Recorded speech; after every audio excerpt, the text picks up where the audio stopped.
Muriel Robin, citez-moi un seul acteur homosexuel ayant fait une grande carrière. Ne cherchez pas, il n'y en a pas. C'est celle de Muriel Robin, que j'avais reçue la semaine dernière. Elle accuse le cinéma français de ne pas faire travailler les acteurs et les actrices homosexuels. Oui, elle l'a dit ce week-end dans plusieurs interviews à la radio et à la télévision, notamment samedi soir dans Quelle époque sur France 2. Avec beaucoup de calme, l'actrice a dit avoir été boycottée par le monde du cinéma, tout simplement parce qu'elle est homosexuelle. Selon elle, le cinéma veut des actrices désirables. Elle utilise même l'expression pénétrable. Et selon elle, toujours, les lesbiennes n'ont pas leur place, de même que les vieilles, les moches ou les grosses. Elle raconte en avoir pleuré tous les jours pendant 30 ans. Elle explique que quand une actrice ne se sent pas désirée, qu'on ne lui offre pas de film, eh bien que fait-elle? Elle mange, elle boit, elle fume, elle devient grosse. C'est comme ça, dit-elle, que j'ai fini par faire 99 kilos. Regardez, dit Muriel Robin, malgré le succès que j'avais sur scène, bien que l'on m'ait appelée la femme la plus drôle de France, eh bien je n'ai tourné que dans 2 comédies en tout et je n'ai reçu que 8 propositions en 30 ans. Pourquoi? Parce que je suis la seule actrice au monde à avoir fait son coming out et à avoir parlé de son...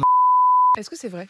Alors, la seule actrice au monde à avoir fait son coming out, c'est un petit peu exagéré. On pourrait citer Jodie Foster, Kristen Stewart, Hélène DeGeneres aux États-Unis, Adèle Haenel en France.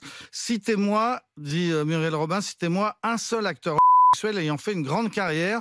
Ne cherchez pas, il n'y en a pas. Elle oublie Jean Marais, elle oublie Jean-Claude Brialy ou bien Lambert Wilson qui a parlé de sa bisexualité. Quant au cinéma qui l'aurait délaissé, ne l'aurait fait tourner que dans 2 comédies. Là encore, elle exagère un peu puisqu'elle a tourné en réalité dans 17 films, dans 23 téléfilms, dont de très beaux rôles, dont des comédies comme par exemple Les Visiteurs. Il y a donc quelques inexactitudes, quelques exagérations dans les propos de Muriel Robin, mais ça ne doit pas faire oublier le fond.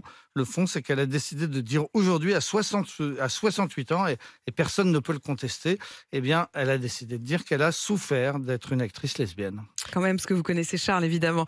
Ce matin, le palmarès des découvertes scientifiques les plus absurdes. Oui, cérémonie parodique au cours de laquelle sont récompensées les recherches scientifiques les plus loufoques de l'année. Un vrai jury, de vrais chercheurs et beaucoup d'humour. Ça s'appelle les IG Nobel, parodie des prix Nobel. Par exemple, cette année, dans la catégorie physique, le faux Nobel est attribué au chercheur qui a démontré que l'activité sexuelle des anchois n'avait aucun effet direct sur la composition de l'eau des océans. Il l'a prouvé, il a gagné. En psychologie, ce sont des chercheurs américains qui ont été récompensés. Ils ont démontré que plus on voit des gens regarder en l'air dans la rue, plus on va nous-mêmes avoir tendance à lever la tête par mimétisme. Mais, Voilà. ils l'ont démontré scientifiquement. Ils l'ont démontré. Pas Ils juste comme nous, on en parlerait, quoi. Exactement. Le D'accord. prix de chimie et géologie est attribué à un Anglais qui a expliqué pourquoi les scientifiques aimaient lécher des cailloux. Il explique que ça remonte aux géologues du XVIIIe siècle qui utilisaient le goût des cailloux pour mieux les identifier. Bon, c'est vraiment que des prix qui ne servent Mais à rien. comment ça, en fait, les... Oui, ils cherchent. d'accord. Ils cherchent. Non, mais je veux dire, ils lèchent des cailloux. Moi, qui lèchent les Oui, c'est cailloux. ça. Moi, à la limite, les enfants lèchent des cailloux. Ah, Oui, on a de moins en moins besoin de le Les scientifiques faire. lèchent des cailloux, Oui. je découvre. Eh ben, vous le découvrez. Et c'est désormais prouvé. En éducation, le prix est remis au chercheur qui a démontré que plus un enseignant a l'air de s'ennuyer, plus les étudiants en face vont à leur tour s'ennuyer. Là aussi, Ah bah on est non, dans fallait vraiment le mimétisme. prouver, ça. Enfin, mon préféré, dans la catégorie médecine, le Nobel est revenu aux chercheurs qui ont étudié le nombre de poils dans les narines des cadavres. Les chiffres varient d'un cadavre à l'autre, mais en moyenne, sachez que la narine de gauche abrite 120 poils contre 112 pour celle de droite.